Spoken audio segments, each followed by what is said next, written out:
Bon alors, bonjour pour un nouvel épisode de La Fille qui gratte. À propos aujourd'hui de ce qu'on appelle le relativisme moral. Alors qu'est-ce que c'est que le relativisme moral? C'est une idée peut-être assez simple, selon laquelle les valeurs morales, donc le bien et le mal, sont relatives. Relatives à quoi? Relative au pays dans lequel vous vivez, à la société dans laquelle vous avez évolué, à l'histoire de votre société, etc. Autrement dit, les valeurs morales dépendent d'un contexte. Un contexte spatial ou temporel. Ça peut être, voilà, je vis en France aujourd'hui au XXIe siècle, donc, à partir de là, je défends certaines valeurs. Bon. Si j'avais vécu pareil en France, mais au XVIIe, selon le relativisme moral, je n'aurais pas eu ces valeurs. Donc là c'est par rapport au temps, mais ça peut aussi marcher par rapport à l'espace. À la même époque, au XXIe, j'imagine que dans certains pays musulmans, les valeurs ne sont pas celles que j'ai moi en France aujourd'hui au XXIe, etc., etc. Donc les valeurs dépendent des choses. Alors, si on est persuadé que cette thèse est juste, si on est persuadé que les valeurs dépendent en elles-mêmes du territoire et de l'époque. Alors les conséquences sont importantes. Ça veut dire qu'on ne peut pas hiérarchiser les valeurs.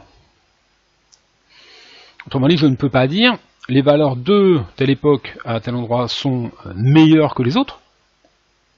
Je peux les considérer comme meilleures, je peux dire c'est les miennes, je suis persuadé qu'elles sont bonnes, mais je ne peux pas objectivement les classer en les considérant comme supérieures.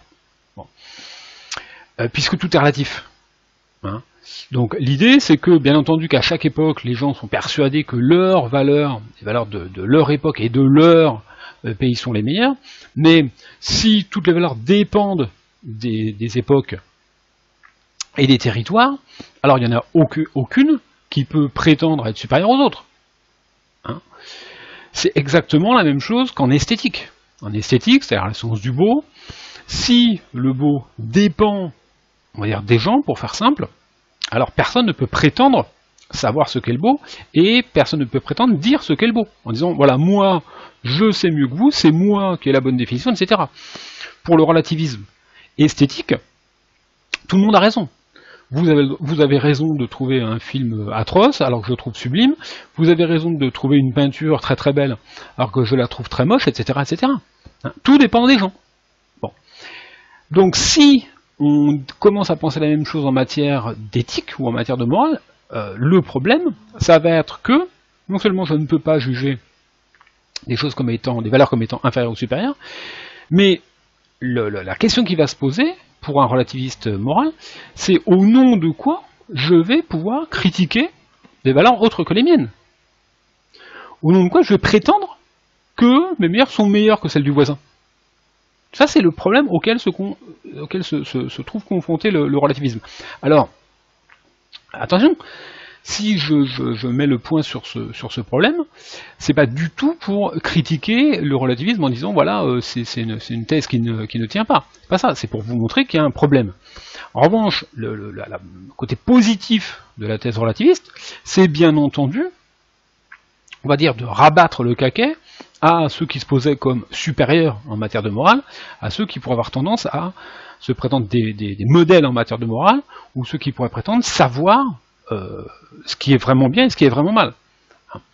Le relativiste leur répond oui, bien entendu, tu en es persuadé, mais si tu réfléchis bien, tu verrais que ça dépend de ton époque et du lieu dans lequel tu vis. Tu verrais que si tu avais vécu dans un tout autre pays à une toute autre époque, tu n'aurais pas cet avis-là. Donc tu devrais un peu relativiser ce que tu penses du bien et du mal. Donc vous voyez, ça peut partir d'un bon sentiment, un sentiment de pluralisme, on veut développer la pluralité des conceptions du bien et du mal. Ça peut développer la tolérance. La tolérance, c'est, attention, c'est pas le respect, la tolérance, c'est je suis confronté à des valeurs qui ne sont pas les miennes, que je n'apprécie pas trop, mais comme je suis conscient que n'y a pas de modèle en matière de valeur, eh bien je les tolère. Bon, donc ça peut, voilà, c'est quelque chose qui peut découler du relativisme.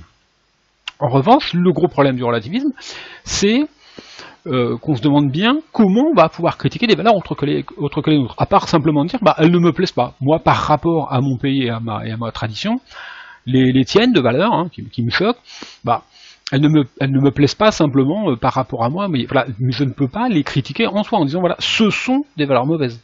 Ça, je ne peux pas le dire, puisqu'il n'y a plus de valeurs mauvaises ni de valeurs bonnes. Il y a simplement des valeurs qui sont bonnes pour moi au moment où je les vis, ou bonnes pour ma famille à l'époque où elle a vécu, ou bonnes pour mon pays à l'époque où il vit, etc., etc. Donc je ne peux pas réellement critiquer le voisin. Hein.